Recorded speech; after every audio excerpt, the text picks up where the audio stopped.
श्री 1008 जगत गुरु रामानंदाचार्य सागर स्वामी विकास दास महाराज का बयान।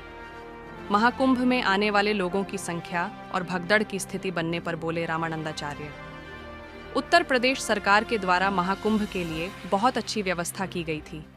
इसके पहले जब प्रयागराज में अर्धकुंभ हुआ था तब कम लोग आए थे, लेकिन महाकुंभ में लोगों की आस्था थी। जब भी परिवार में कोई कार्यक्रम होता है तो थोड़ी बहुत परेशानी हो जाती है। उत्तर प्रदेश सरकार के द्वारा महाकुंभ के लिए बहुत अच्छी व्यवस्थाएं की गई थीं। बड़े राजनेता, विदेशी, संत, साधु सभी शामिल हुए थे और सब ने इसकी तारीफ की है। औरंगजेब को लेकर हो रही सियासत पर बोले रामानंदाचार्य, नालंदा विश्वविद्यालय को तोड़ दिया गया, हिंदू मंदिरों को तोड़ा गया। सनातन तो सतयुग से है, बाकी जो धर्म की बात की जा रही है वह बहुत ज़्यादा पुराने नहीं है।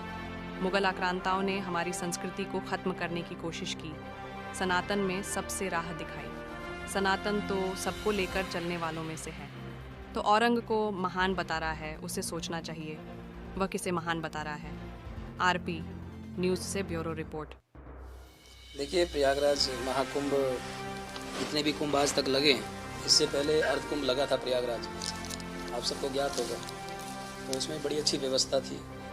वहाँ उस समय कम लोगों ने स्नान किया, लेकिन अब की बार जो महाकुंभ लगा है 144 साल के बाद, 144 मीन्स 12 कुंभ हमारे पूरे हुए हैं इस कुंभ को लगाकर। तो 12 साल में कुंभ आता है तो 144 साल पूरे हमारे 12 कुंभों को यहाँ हो गए हैं। बहुत अच्छी व्यवस्था उत्तर प्रदेश सरकार ने वहाँ पर की हुई थी।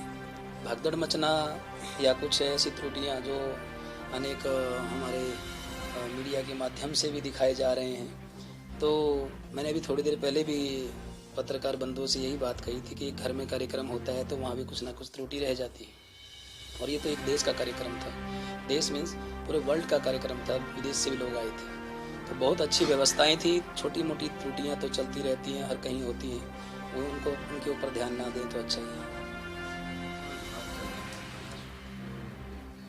इसको लेकर आप क्या सोचते हैं? इस पर हो रहे हैं कि भाई इतिहास में जो लिखा है वही तो लोग बोल रहे हैं। देखिए, आप सबको ज्ञात होगा, हमारी नालंदा यूनिवर्सिटी को जलाया गया था बहुत पहले। हमारे सारे इतिहास, हमारे वेद पुराण सब उनके अंदर थे, और ऐसी ऐसी चीज़ें उनके अंदर लिखी थी जो बड़े बड़े सतयुग द्वापर त्रेता की घटनाएं उनके अंदर थी।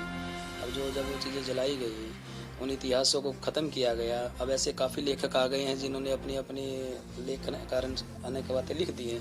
किसी ने कुछ लिख दिया, किसी ने कुछ, हमने भी कई बुक लिख दी, हमने अपने हिसाब से लिख दिया, आपने अपने हिसाब से, जिसने जो पढ़ा वो उसी तथ्य को लेकर चल रहा है।